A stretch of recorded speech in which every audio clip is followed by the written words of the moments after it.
Assalamualaikum everyone. My name is Nada A. Idris and today I'm going to discuss to you my topic which entitled Doing Historical Research in Libraries and Archive. But before we get into our main point, we should define first what is a library and what is an archive.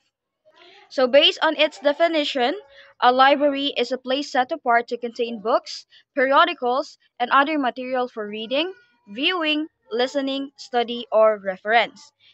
So, ang library po is a collection of books. So, yung book po is a source of information.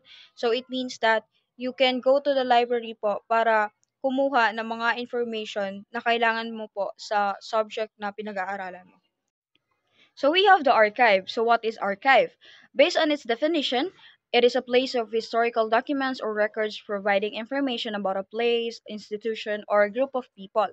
So, if you are looking for historical information po about our history, especially about Philippines, kung ano yung mga places na napuntahan, ano yung mga institution na napatayo, or sino-sino yung mga kasapi ng mga revolusyon.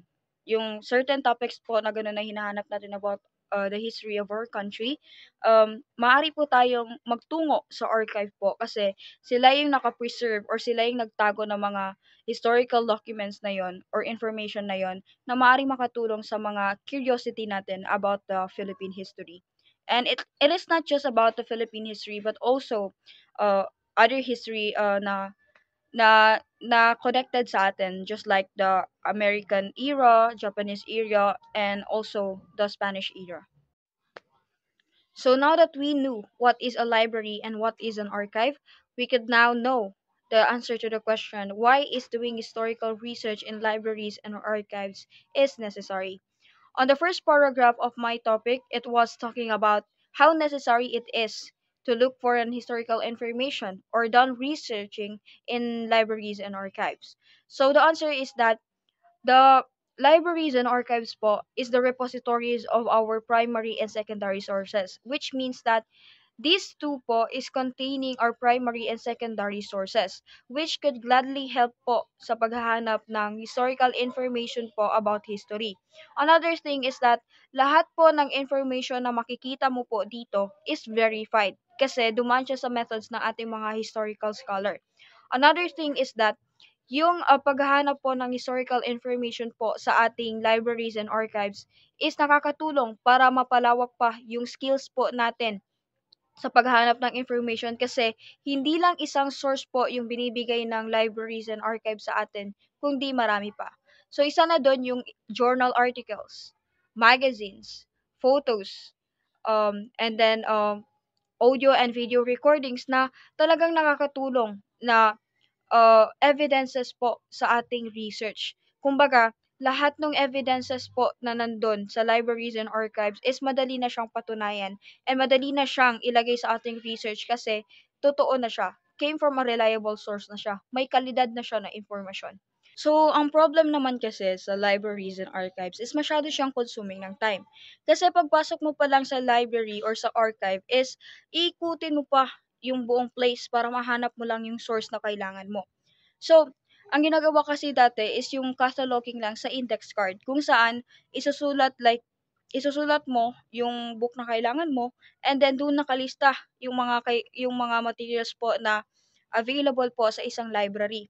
So, ganun po yung catalog. Nililista niya po lahat ng available materials po based on the subject po na rini-research mo po. And ngayon, nag-o-offer na po yung lahat ng libraries po ng online public access catalog which is public siya, which is open for all. So, ang kailangan mo lang gawin po dito is i-research mo po yung subject na kailangan mo. For example, is about the Philippine history. So, ibibigay niyo na po yung mga materials po na available sa kanilang library na pwede mong puntahan, na pwede mong kunin. So, ang problem naman sa online public access catalog is kapag nag-research ka ng subject is marami siyang information na nilalabas or materials na nilalabas. So, mahirap yun eh. Mahirap siyang i-distinguish. So, ang solution for that is that kapag nagre-research tayo, we need to be precise. Kailangan nating ibigay yung information talaga na kailangan natin. So for example is you are searching about Philippine history. So ang isa-search mo dapat is yung subject na gusto mong pag-aralan about Philippine history. So for example is Philippine Revolution headed by Andres Bonifacio. So in that case, ang ibibigay lang sa'yo ng information is about revolution that headed by Andres Bonifacio. So 'di ba? Napapadali yung paghahanap mo kasi ang binigay mo na information doon sa catalog is precise and connected talaga siya sa topic na pinag-aaralan mo. So, ang libraries and archives is hindi lang siya nagbibigay ng many sources of information for you, but also pinapadali niya rin yung pangangalap mo ng information using the OPAC or the Online Public Access Catalog. So we have here po the National Library of the Philippines, which is located po sa Ermita, Manila. So this library po is providing you a rich treasure trove of materials para po sa mga student or researcher po na interesado sa ating history, especially po sa kanilang Filipiniana section. So yung Filipiniana section po is nagko-contain po siya ng cultural heritage po ng Pilipinas. So you can also find here po yung kanilang Blair's and Robertson's po na collection, The Philippine Island po from 1493 to 1898, as well as po yung Rizaliana, which is yung a book all about Rizal, and yung Philippine Presidential Papers po. So many more po. Marami ka pa pong mahanap sa National Library of the Philippines that is accessible to the public po. Most importantly po, yung accessible sa mga students na nag-aaral ng history. So, ang National Archive of the Philippines naman po is also located in Manila, and it is an agency of the Philippine government po na inaatasang mangolekta at magtago ng mga historical information about the government as well as yung iba pa pong mga primary sources na meron sa ibang tao na maaaring makadagdag sa history at development ng ating country. So, we have here po the sum of libraries and archives po available in the Philippines. So, we have the library po sa University of the Diliman, which is yung sa Gonzales Hall, and then yung sa University of Manila, which is called First Pacific Hall. So we also have po private institutions na meron silang library and archive, which could be also helpful po kapag naghanap po tayo ng historical information.